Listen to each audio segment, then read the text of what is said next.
Hello and welcome to today's edition of Sports Clinics on Nigeria Live Television. My name is Yakie and I'm joined by Barbie Mkparu. So Barbie is essentially our pundit for today. She Yes, I has so am. much knowledge on in the world of sports, and there's a lot on our plates today, of course. And we have to begin on home fronts. We saw games played yesterday in the Nigeria Women's Football League (NWFL). In Yenegua, we saw Bielsa Queens thrashing Nigeria Tales by 5-0. It was a bloodbath essentially. When you mention Nigeria Rattle, I want to know, are they somehow afflicted to the very dark man? No, I know there will be that confusion, but they are not part of the Rattle. Yeah, they are not part of the Rattle movement. Because if the Rattles, they will really, I think they will have put up a stronger fight, But that's what you feel. They are not the Rattles, of course. The very dark man. Anything affiliated with him seems to be very powerful. I see. But if he sees that, if he hears that a female football club that has his name somehow, Rattle, he wouldn't be glad, especially when they are losing 5-0. Exactly. So for Bielsa Queens, congratulations. They were ruthless on the ninth. For them, they needed to respond after that heavy defeat. So Edo Queens in their last encounter where they were charged 4-1, but a very decent response from Bielsa Queens, at least silencing the critics, because there was a lot of people that were sort of a whole lot of talks coming doubting the team. But that was not the only game we saw in the NWFL. We saw Ibom Angels defeating Adamawa Queens by 3-1. We also saw Edo Queens still putting up a strong performance against Ekiti Queens. They came off the better of Ekiti Queens, right? They won that game 2-0. For Rivers Angels, they defeated Pace Setters Queens 2-0, and of course Bielsa Queens defeating Nigeria Tales by 5-0. In Group B, we also saw Remo Stars playing a 1-1 draw with Confluence Queens. For Pace Setters Queens, for Robo Queens, they lost on the road to Delta Queens 3-2. That game ended. For Oshun Babes, they lost at home 1-0 to Abia Angels, while Nasarawa Amazons, they played a goalless draw against ID Yanem Queens. For games, we'll see one game today in the NWFL. That game between Dana's Ladies and Sunshine Queens has already started. So far, it is goalless, but it's going to be pretty interesting seeing how that one turns out. But as things stands in the NWFL, in Group A, Rivers Angels still leading the pack.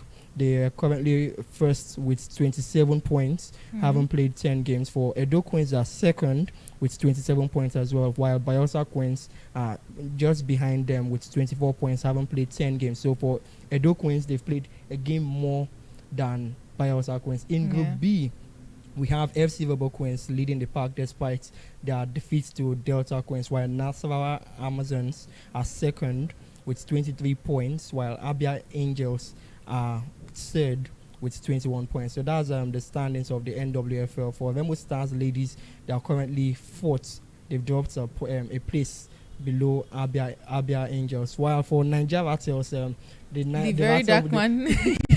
Very dark man team. They've not really been having a good time at the NWFL. They are currently ninth, the bottom of the standings, with just 5 points, haven't played 11 games. For Pace Setters Queens, they've not been setting the right space currently. Sadly. With 5 points, haven't played 11 games. But that's about that for the NWFL. Definitely things will heat up. A whole lot to unfold. They will be looking forward to at least putting up a strong performance when they try to defend their title in the Super 6, so to become a little bit stronger later on. Very true. Away from that, former Super Eagles striker, talking about Odion Igalo, has cried. He feels saddened. According to him, he feels saddened for the players, the current Super Eagles players, about the fact that they wouldn't be taking part in the World Cup. So it's back-to-back World Cup misses for the Super Eagles, and for Odion Igalo, he's essentially feeling for this player. So I am equally feeling for the players. I mean, the likes of Victor Osimhen,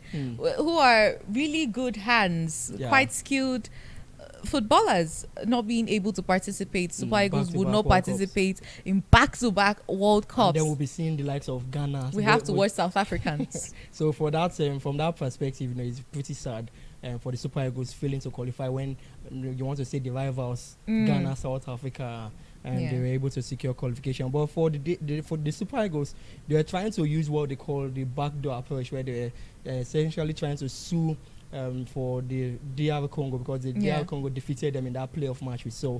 And for the Super Eagles, the NFF were trying all they could to ensure that they try and use the loophole, because they felt like the DR Congo used ineligible players. True. Wan Bissaka, and there were some other players as well in that list.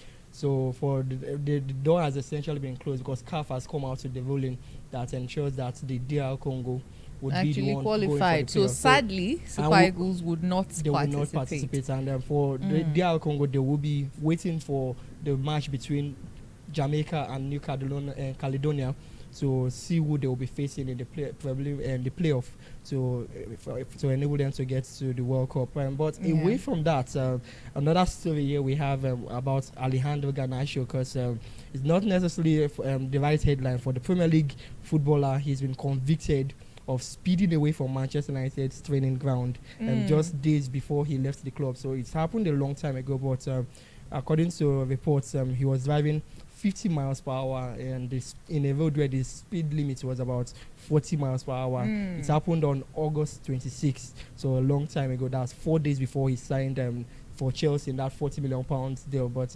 for Garnacho, he's been ordered by the magistrate, Jane Haynes, to pay about £660. Now, and he was also ordered to pay £120 in costs, as well as £264 victim surcharge.